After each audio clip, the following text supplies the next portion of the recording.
ኣብዚ መንደር ኩሉ ሰብ ነናይ ባዕሉ ጎደና ዝወፅሉ ታሪክ ኣለዎ። ሰውነተን ብምሻጥ ዝመሓደራ እውን ኣለዋ። ብኻልእ ወገን ድማ ሰባት ንፅባሕ ተስፋ ምግባር ጠጠው እንተብሉ ባእስን ወንጀልን ናይ ሕማሞም መግለፂ ይኸውን። መንበር ገዛ ይኹን ካልኦት ኣገልግሎት ሕክምና ምርካብ ይሕሰብን። ብዙሕ ግዜ ሰባት ስለ ኣሜሪካ እንተሓስቡ ነፃነት፣ ዓወት፣ ሃፍትን ከምኡ ድማ ብዙሕ ናይ ስራሕ ዕድል ዘለዎ ሃገር ገይሮም እዮም ዝሓስብዋ። እቲ ነገር ብደገ እንትረአ ዝመስሎ ሰብ ኣብ ኣሜሪካ ውሽጢ ጠንኪሩ ክሳብ ዝሰርሐ ከም ዝዕወት እዩ።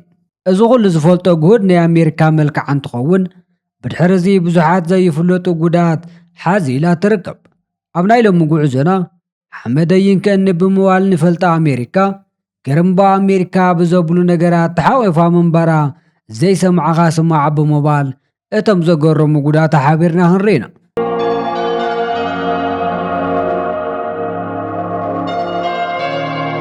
ኣብቲ እትሪእዎ ዘለኹም ምስሊ እታ ናይ ኣሜሪካ ሎስ አንጀለስ ከተማ እያ።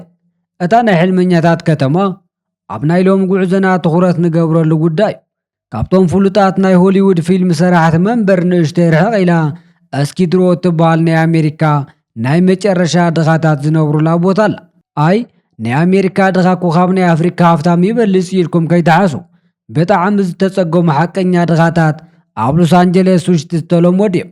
ብፍላይ ድማ ኣብ መንገዲ ንዘለዉ ዝተፀገሙ ገንዘብ ወይ ድማ ምግቢ ምሃብ ልምዲ ኣብ ዘይኮነሉ ከም ኣሜሪካ ዓይነት ሃገር ካብ 75,000 ንላዕሊ ዝኾኑ ሰባት ኣብ ሎስ አንጀለስ ውሽጢ ገዛ የብሎምን ወይ ድማ ሆምለስ ብምባል ይፍለጡ።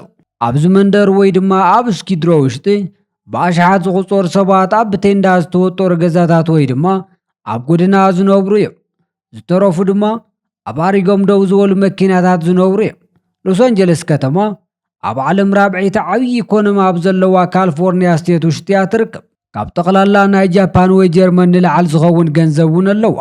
እዚ ኩሉ ሃፍቲ እናሃለዋ ዜጋታታ ከምዚ እናኾኑ ሱቕ ኢላ ትርኢ ዘላ እቲ ነገር ተባሓሪ ተወዲ እንተተባሃለ ፈሲ ቀለለ ኮይኑዋ ዶ ይኾን ወይስ ካልእ ምኽንያት ይህልዋ?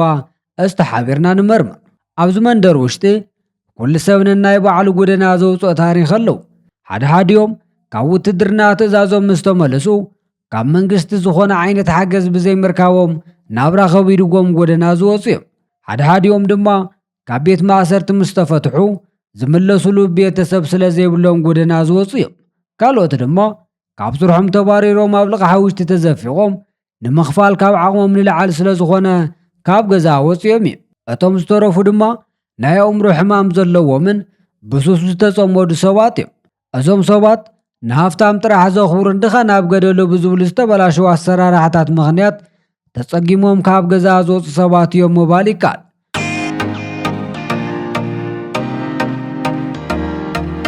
መንግስቲ በብዓመቱ ብዙሕ ቢልዮን ዶላራት ገዛ ንዘይብሎም ሰባት ካብ መንገዲ ንምልዓል ባጀት ይሕዝ እዩ።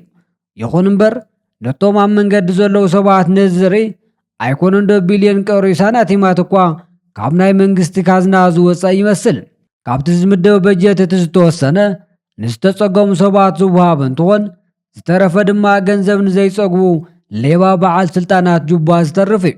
ተመልከትና ልቢ ክትብልዎ ንደልየ ነገር እዚ ቪድዮ ሎስ አንጀለስ ጥራሕ ዘይኮነስ ኩሉ ግዜ ንስደት ንሓስብ ናይ ሃገርና መናእሰይ ተዓበይ ኣሜሪካ እኳ እንተኾነት ሓብያቶ ትነብር ጉድ ከም ዘለዋ ተገንዚብኩም ናይ ባዕልና ሃገር ንምዕባይ ድሌት ንኽሓድረና እዩ።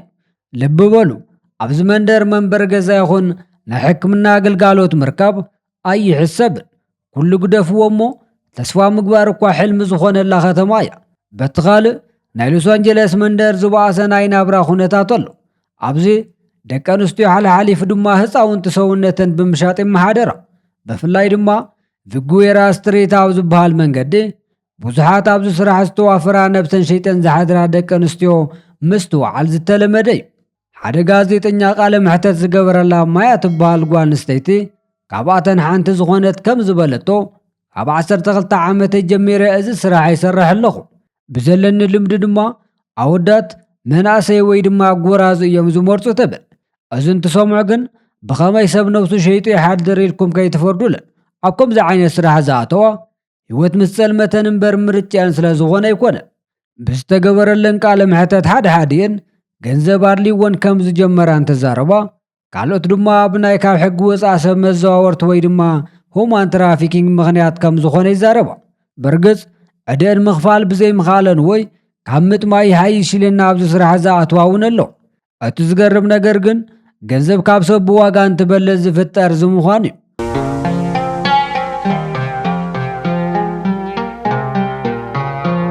ኣብዚ መንደር ገንዘብ ካብ ናይ ሰብ ዋጋ በሊጹ እዩ። ድሓን ይኹን ኢልኩም ካብዚ ሰፈር ንእሽተይ ሕልፍ እንትብሉ $1,000,000 ዘውፁ መኪናታት፣ ናይ ፍሉጣት ሰባት ፎቶ መልዕሊ ቦታ፣ ናይ ክባራት ኣቕሓታት መሸጢ ቦታታትን ድኻ ኣይኮነን ክገዝኦም ርኢዎም ዘይፈልጥ ሃፋትም ጥራሕ ዝነብሩሉ መንደር ትርእዩ። እቲ ኩነታት ፍሉይ ዝገብሮ ኣብ ኣሜሪካ ውሽጢ ናይ ሚልዮነራት ገዛን ናይ ምግቢ ዝሰኣኑ ሰባት መንደር ማእኸል ዘሎ ፍልልይ ናይ ሓደ ስፓልት መንገዲ ጥራሕ ምዃን እዩ። ናይዚ መንደር ጉድ ዘይውዳ እዩ። ሓደሓዲኦም ጽያፍ ዝኾኑ ቪድዮታት ፆታዊ ርክብ ኣብ ኢንተርኔት እናለቐቑ ህቡብነት እንትደልዩ፣ ካልኦት ድማ ኣብ መንገድታት ስኪድሮ ኣብ ሱስ ተጸሚዶም ብመደንዘዝ ዝሓሸሽ ህይወቶም የጸልሙቱ። ኣብዞም ነገራት ተዋሓይጦም እውን እንተኾነ ብህይወት እናነበሩ ምዃኖም መረጋገፂ ይደልዮም። ፍትሒ እንትጓደል ብኡልክዕ ንዴትን ቁጥዕን ሓቢሩ ይሕይል። ሱሳት እንትስፋሕፍሑ ተስፋ ምቑራጽ እውን ሓቢሩ ይስፋሕፋሕ። ኣብ ልዕሊኡ ድማ ሰባት ንጽዋዕ ተስፋ ምግባር ደው እንተብሉ ባእስን ወንጀልን ናይ ሕማሞም መግለፂ ይኸውን። እዚ ናይ ኣሜሪካ ጸገም ጥራሕ ኣይኮነን፣ ኣብ ኣብዝሓ ሃገራት ዘሎ ጸገም እዩ። ሓደ ሃፍታም ሃገር ነቲ ድኹም ሸለል እንትብሎ ዓወት ማለት ነቶም ካልኦት ንድሕሪት ምግዳፍ ማለት ከም ዝኾነ ንብዙሓት ዝተሰሓተ ትምህርቲ የመር። ኣስተውዕሉ፣ ሓደ ሃገር ትካል ወይ ግለሰብ ንምዕባይ ንኻልኦት ከትሕት የብሉን። ልክዕ ከምቲ ፈጣሪ ንኹላትና ንዓወት ተኣከል ምድሪ ዝፈጠረልና ማለት እዩ። ብርግጽ ኩሎም ኣይኮነን ብኦም ተስፋ ዝቖረጹ ፈጣሪ ዝባረኾም ውሕዳት ኣለዉ።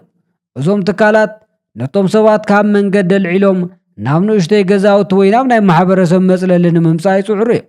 ልክዕ ከም ዩላንዳ ዝበሉ ውሕዳት ሰባት ተሳኺዒሎም ናብቲ መጽለሊ ኣትዮም እዮም። ንብዙሕ ዓመታት ኣብ ደገ ኣብ እስፓልት ጸግዒ ምሳረሰት ኣብ መጨረሻ ድማ ንእሽተይ ክፍሊ ረኺባ ኣላ። ግን ከም ዩላንዳ ዓይነት ዕድለኛታት መጽንሒ ዋላ እኳ እንተረኸቡ እቶም ዝተረፉ ብኣሽሓት ዝቝጸር ሰባት ግን መዓልቲ ክሳብ ዝወጸሎም ኣብቲ መንገዲ ይጸንሑ።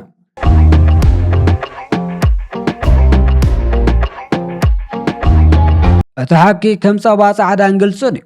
ናይቶም ውሕዳት ዝማዕረገ ገዛ ምስራሕ ብሚልዮናት ናይ ዝቝጸር ሰባት ጸገመ ይፈትሕን።